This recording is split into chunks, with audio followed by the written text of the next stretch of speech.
Olá, pessoal, tudo bem com vocês? Eu sou a Patrícia Salvai, do canal ABC da Alma, e eu sou estudante de psicologia da FMU. E como vocês podem ter visto no canal, eu tenho algumas playlists, eu entrevistei os alunos para falar dos semestres, entrevistei os professores para que a gente possa conhecê-los.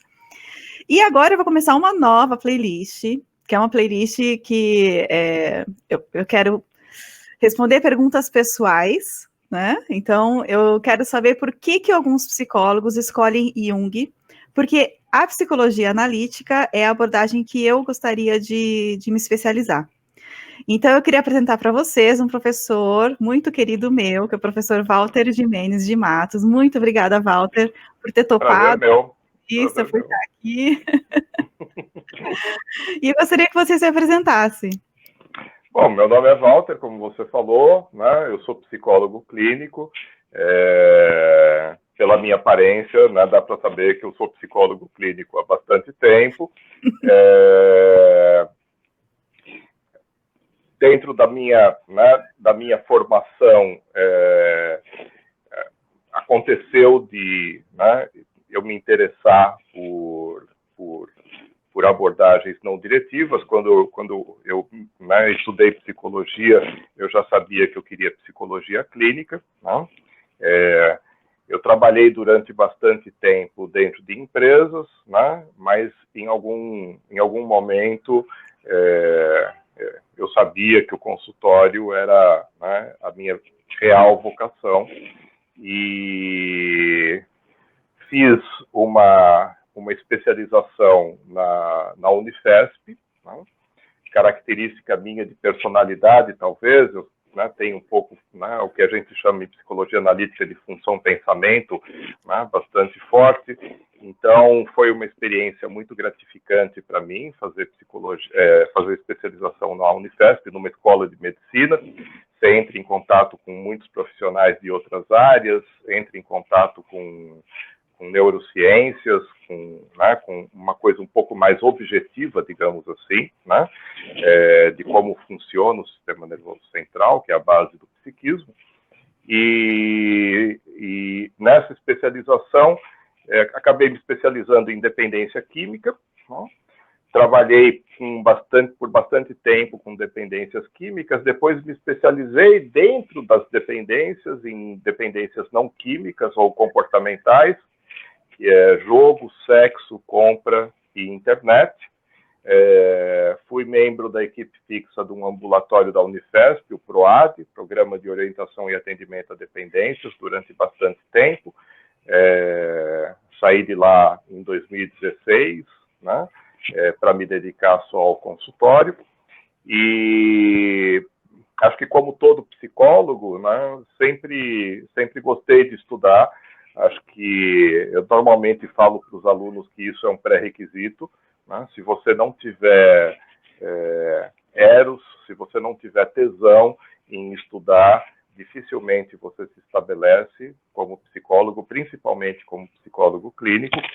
Então, sempre tive participando de grupos de estudo, programas de formação curtos e por aí afora, né? Dentro desses processos, acabei, num determinado momento, participando de um núcleo da Sociedade Brasileira de Psicologia Analítica. Ele foi muito importante para mim e, até hoje, né, eu participo de atividades dentro da Sociedade Brasileira de Psicologia Analítica. É uma formação que me impactou e continua me impactando muito, né? Hoje em dia, basicamente, a minha atividade é como psicólogo clínico, né? A maior parte do meu dia a dia profissional é dentro de um consultório. Eu não atendo no consultório uma especialidade específica, né? Trabalho um pouco mais dentro de uma vertente de análise, né, do que de correção de problemas específicos. Minhas balizas, digamos assim, são mais etárias. Meu paciente mais novo hoje tem 15 anos, né? Normalmente né? Eu aceito pacientes até 14 anos de idade, já trabalhei com crianças uma época, não trabalho mais por conta de uma questão de, né, de como montar o consultório, e a paciente mais velha, digamos assim, né, com mais idade, tem 77 anos. Né? Então, pacientes dos 14 até o final da vida. Né? Além do consultório, eu também dou aula. Né? Nós nos conhecemos dentro de uma sala de aula. Então, já dei aula em cursos de formação, mas hoje em dia estou um pouco mais voltado para cursos de especialização. Então, dou aula aí em 2 lugares. No ano passado estava dando aula na Unisal, esse ano na Univac, lá em São José dos Campos, fazendo, né, faculdades que têm pós-graduação em psicologia analítica.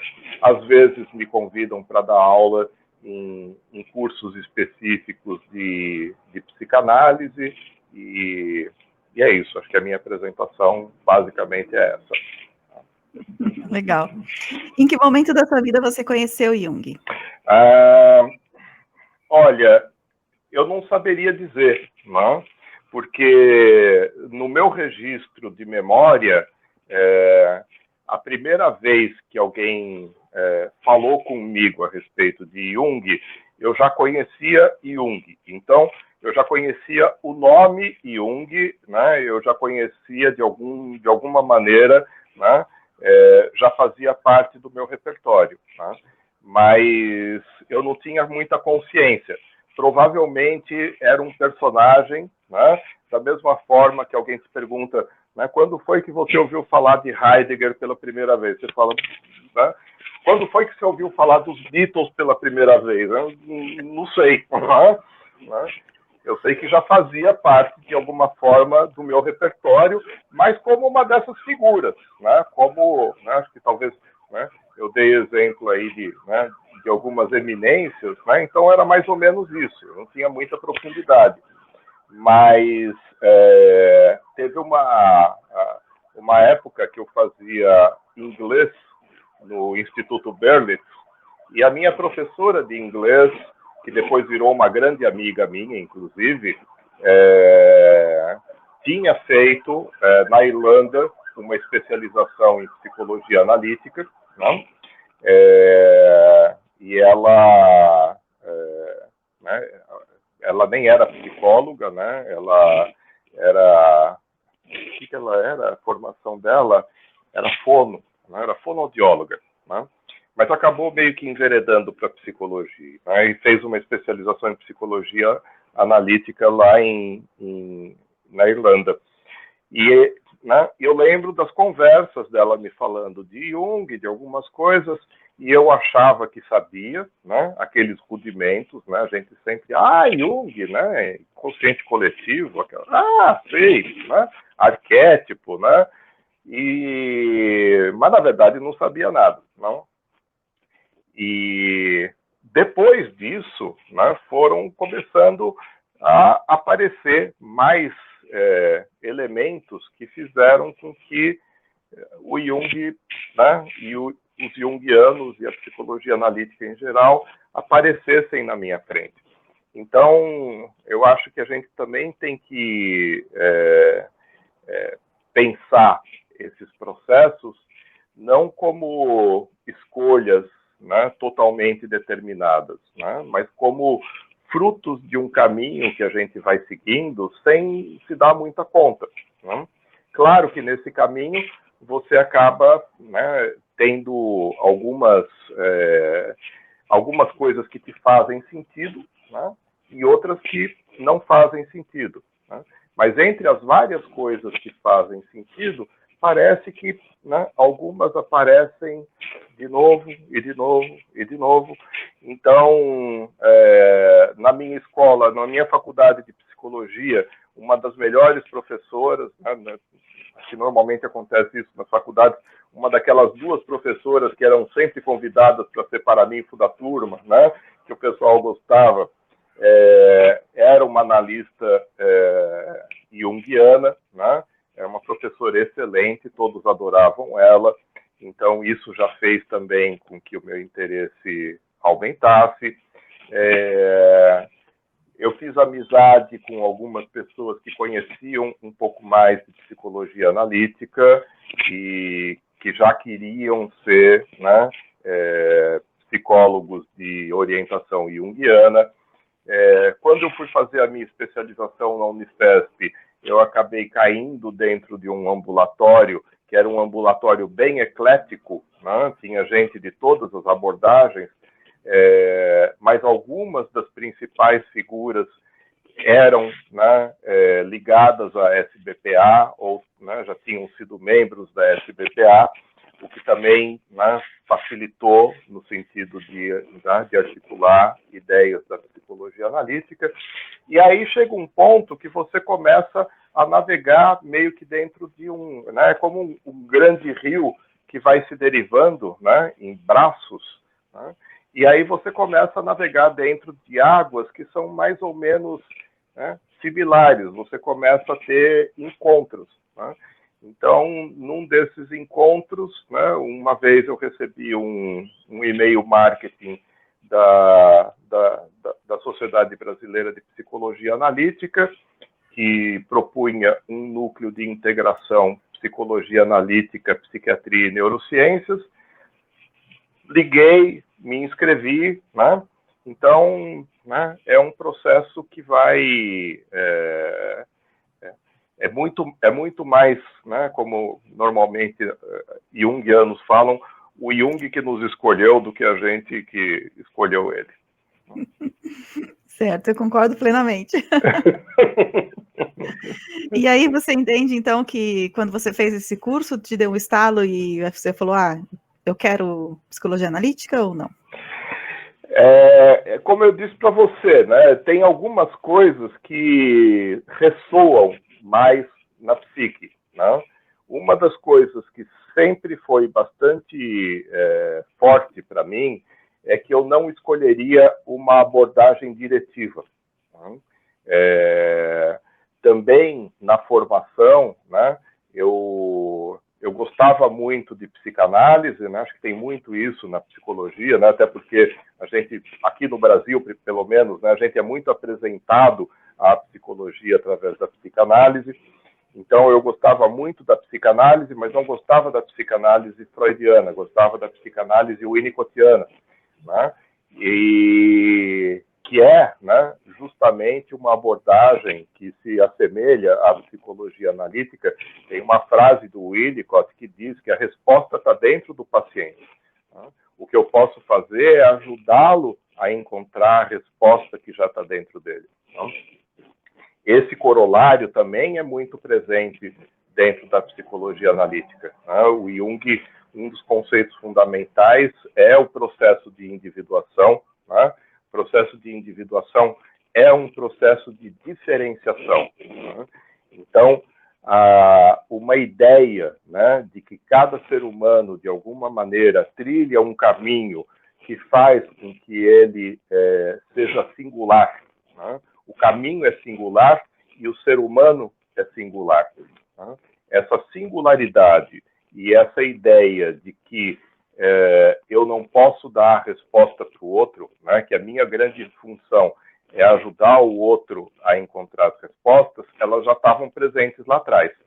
Então, eu meio que, né, rejeitei naturalmente abordagens um pouco mais diretivas, né?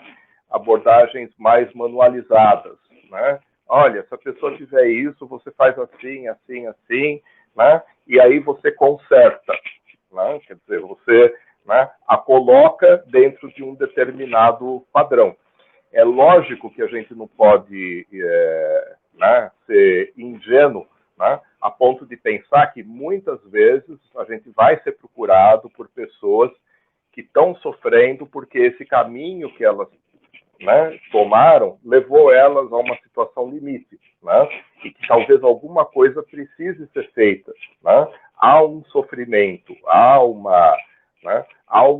um reequilíbrio que precisa ser feito. Mas eu sempre me incomodei um pouco com a ideia de que esse reequilíbrio teria que corresponder a uma norma, né? Então, essa questão que eu acho que está muito presente dentro da medicina, né? Porque o médico, basicamente, né, você vai lá com uma queixa, né, ele vai fazer um diagnóstico, esse diagnóstico vai ser baseado numa série de exames, você vai ver o que está fora e ele vai trabalhar para poder trazer o que está fora para aquilo que está dentro, né, para um padrão, para uma média, para um normal, né? Essa abordagem, se você for pensar em psicologia, ela é muito complicada, né? Porque o normal é o padrão da massa, né? É o padrão da massificação. Tem várias questões nisso, né? Uma é que, eu não me lembro que filósofo que fala, mas que, né, quer dizer, se a sociedade estiver doente, você trazer o indivíduo para a média da sociedade é adoecê-lo, né? Uma outra coisa que também acontece é que muitas vezes as pessoas nos procuram no consultório justamente porque elas se colocaram em segundo plano em algum momento da vida, elas abriram mão de si mesmas para poder corresponder a algum tipo de expectativa. Às vezes isso é feito de forma completamente inconsciente, né? Como, sei lá, né, um adolescente que se junta a um grupo porque ele tem necessidade de um grupo de pertencimento, né, e aquilo não é refletido, aquilo não é original dele, mas a pressão para se adequar ao grupo é tão grande que ele fica em segundo plano. Então, essa ideia de algo que seja normatizado e padronizado nunca fez parte do meu repertório, né? Eu tenho colegas que trabalham em abordagens diferentes. Quando aparece alguém com uma questão que eu acho que tem um colega que poderia trabalhar melhor do que eu não tenho problema nenhum em encaminhar, né?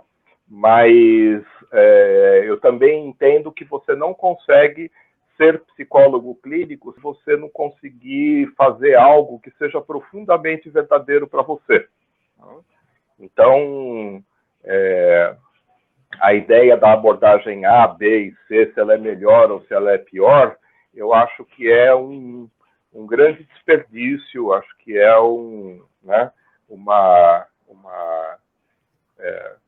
uma coisa meio pueril que acontece dentro da psicologia, né? Você tem que se abrir, tem que expandir, e aí, naturalmente, dentro daquilo que faz mais sentido, você começa a, né, falar, puxa, isso daí tem a ver comigo, né?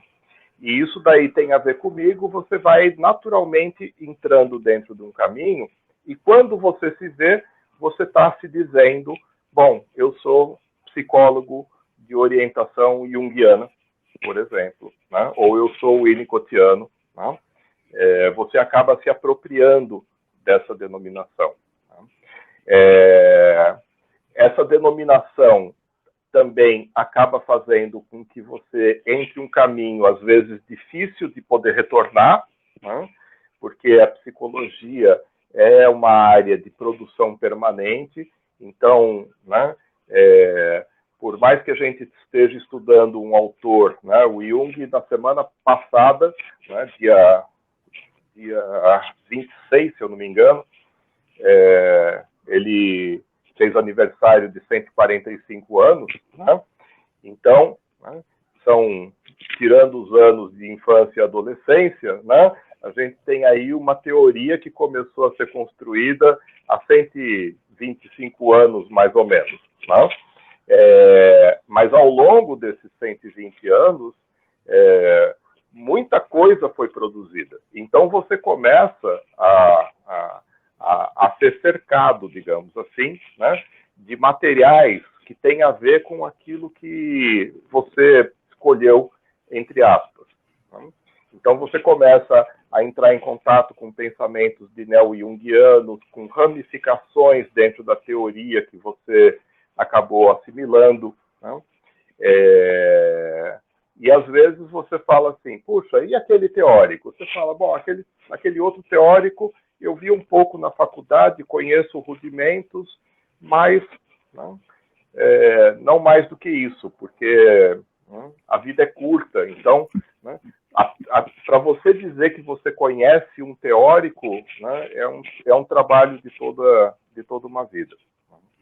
E aí você escolheu a psicologia analítica e o Winnicott, né? Você também gosta muito de Winnicott.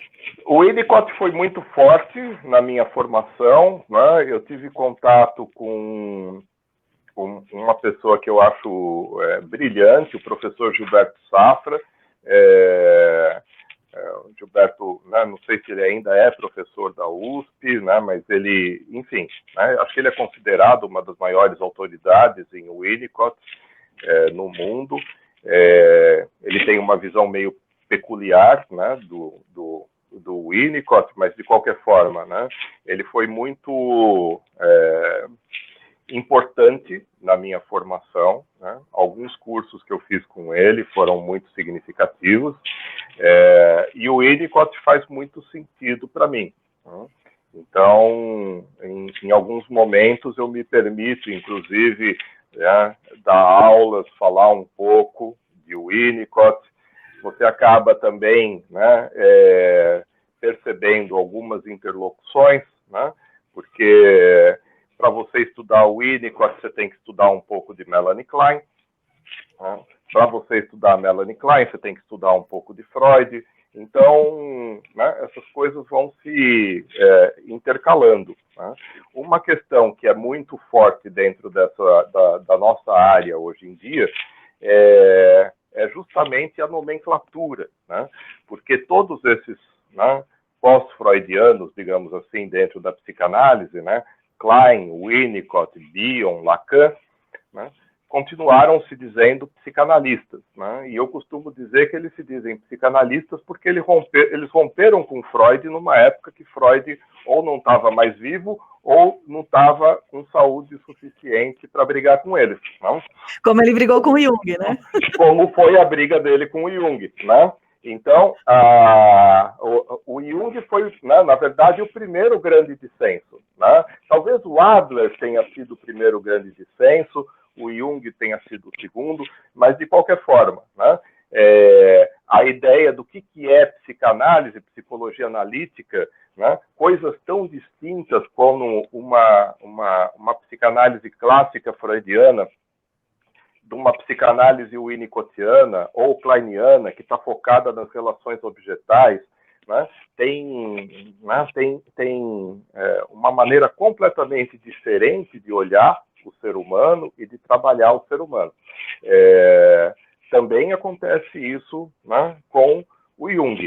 Tanto é que hoje em dia tem alguns estudiosos que colocam a psicologia analítica, né, tem meio que um esforço para reintegrar a psicologia analítica dentro da psicanálise. Tem um livro relativamente recente de um junguiano muito famoso, na verdade ele é o organizador, né, os textos são de vários autores, mas o organizador é o Murray Stein. Murray Stein é um junguiano bastante famoso, e o título do livro dele é Psicanálise Junguiana. Né? Então, né, a pertinência... Freud deve estar se remexendo no túmulo. Exato. Né? A pertinência desse nome já deu pano para manga, né? Deu discussões enormes. Né? Em alguns lugares onde a teoria da psicologia analítica é menos conhecida, algumas escolas nos Estados Unidos, não todas, né? Até porque tem um núcleo de psicologia arquetípica muito forte nos Estados Unidos. A arquetípica é uma ramificação, né, dentro da psicologia junguiana. Mas tem muitas escolas, muitas universidades que tudo isso é considerado psicanálise, né? Eles não fazem muita diferenciação. Então, essas nomenclaturas e diferenciações são difíceis de serem construídas. Mas, de qualquer maneira,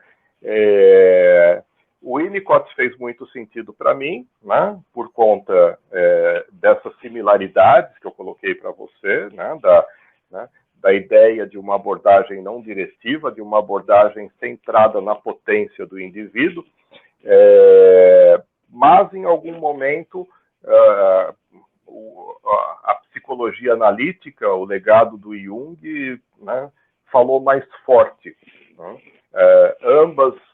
Ambos são autores fantásticos, né? Também é necessário uma vida para você, né, ler o Winnicott e as pessoas que expandem o pensamento winnicottiano, mas o Jung traz uma complexidade que, para mim, particularmente, funcionou como uma centelha.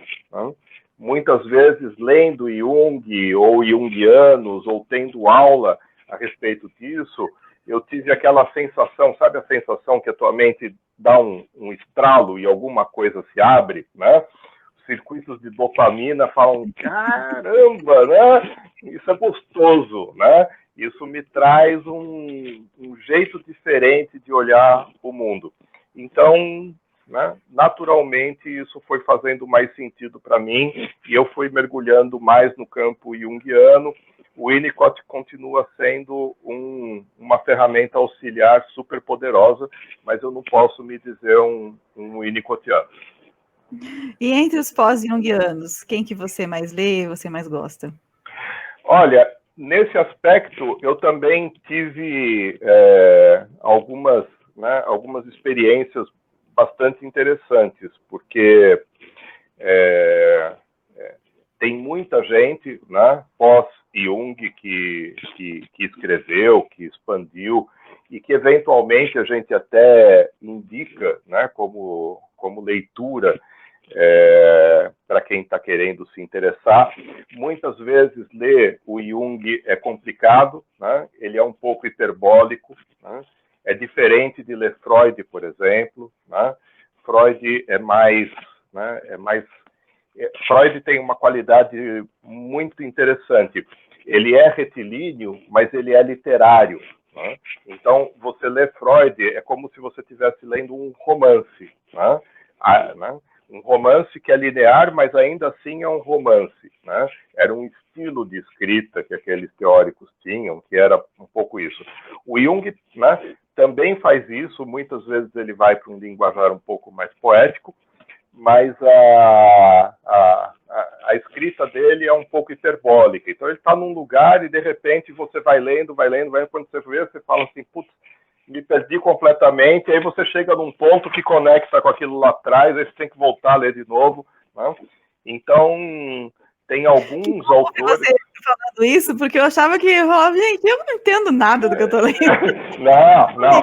E principalmente, Patrícia, se você for, porque também é uma coisa, quando a gente se interessa por um autor, né, a gente quer, você fala assim, uau, eu quero entrar em contato com, né, o suprassumo. E isso, no caso da psicologia analítica, é um pouco complicado, porque você está lidando com alguém que produziu teoria, né, dos 25 anos aos 85 anos.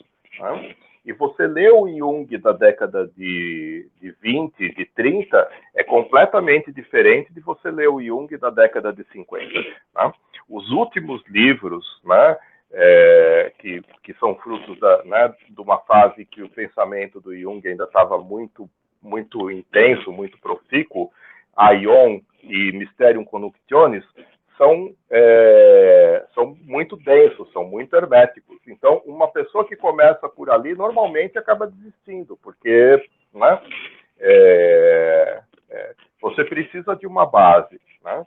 Então, né, muitas vezes eu falo, né, e às vezes em supervisão, né, outros autores auxiliares, né, que vão explicar um pouco melhor alguns conceitos, arquétipo, complexo, símbolo, inconsciente coletivo, inconsciente pessoal, ânima, ânimos, ou seja, vão te dar uma certa base para aí depois você seguir em frente. Né?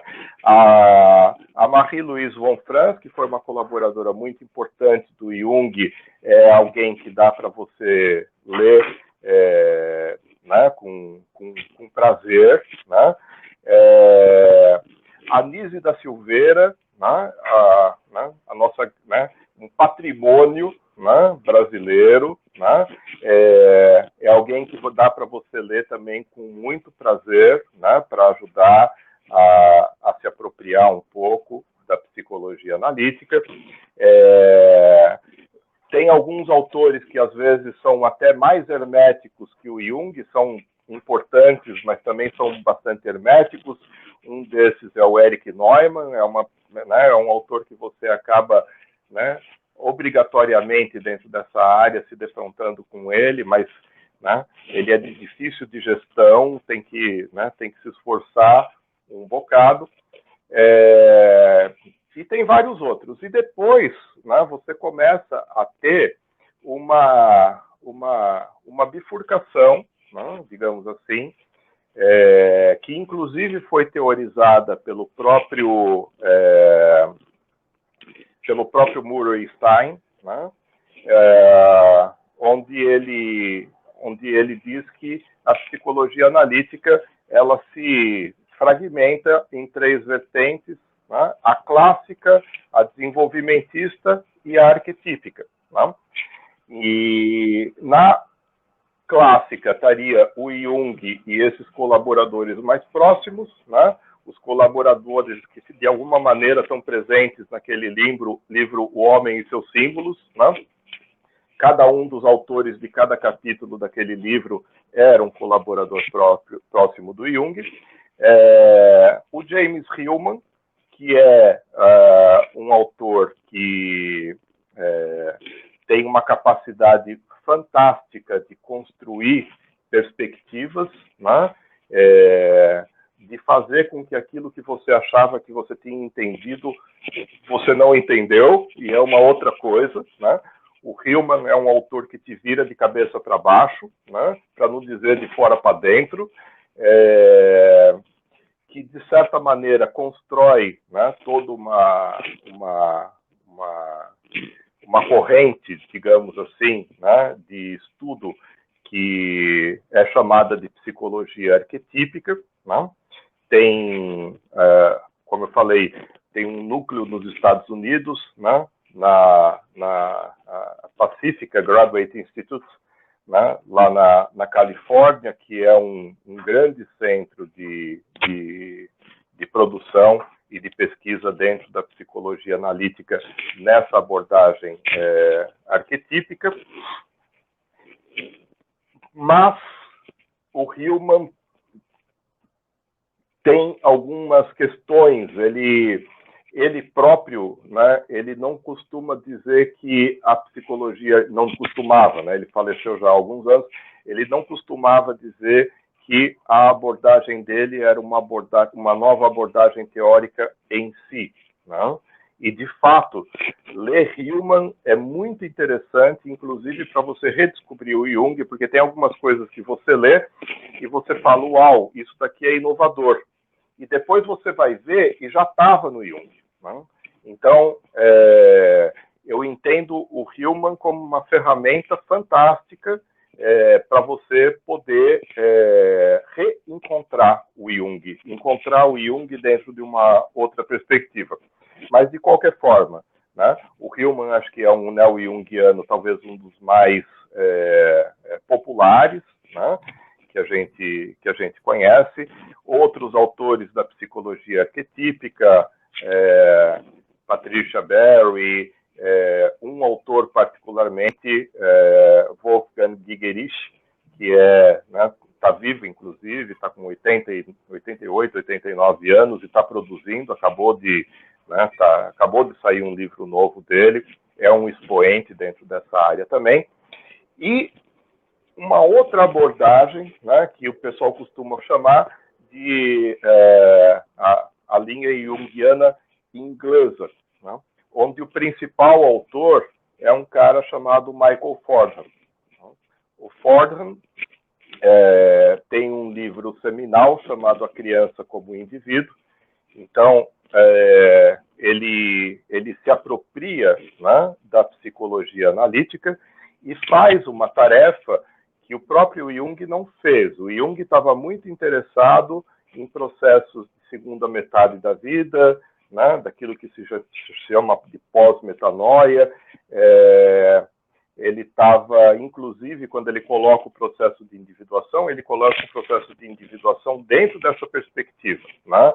O processo de individuação aconteceria a partir de um determinado ponto de amadurecimento.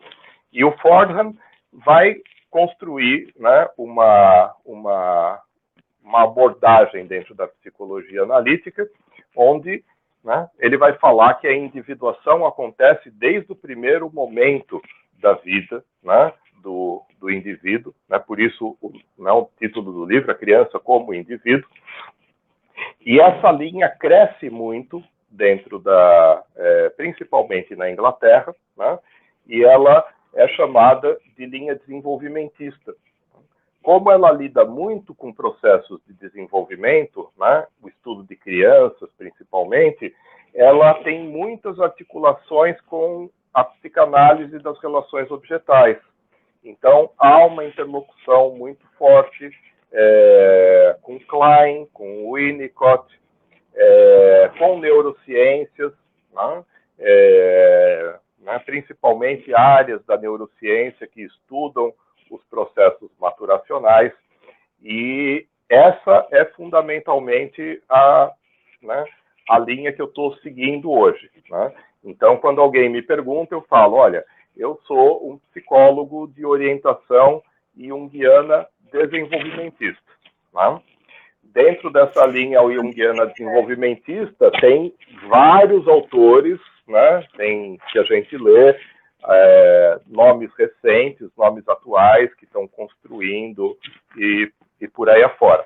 Mas, né, não sei se assim, essa coisa de que, né, é como se você fosse pegando ramificações atrás de ramificações, né? E você vai, né, ao longo da vida e da tua carreira profissional, encontrando algo que, ao mesmo tempo que é estreito, alarga as tuas perspectivas. Legal. Era uma pergunta que eu ia te fazer, porque eu tinha essa ideia, né, que Jung focou realmente na metanoia e na individuação. E você falou que você atendia a partir dos 14 anos. E aí eu estava pensando, como será que é o atendimento na linha junguiana, né, de adolescentes e jovens? E aí você já trouxe. Legal.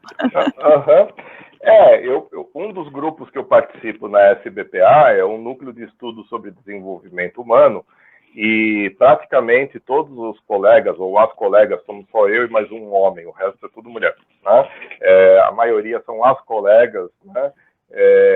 Elas trabalham com crianças, né? Então, né, você tem, né, um trabalho bem forte com crianças dentro da linha desenvolvimentista, mas não só. Acho que a gente pode pensar, né, no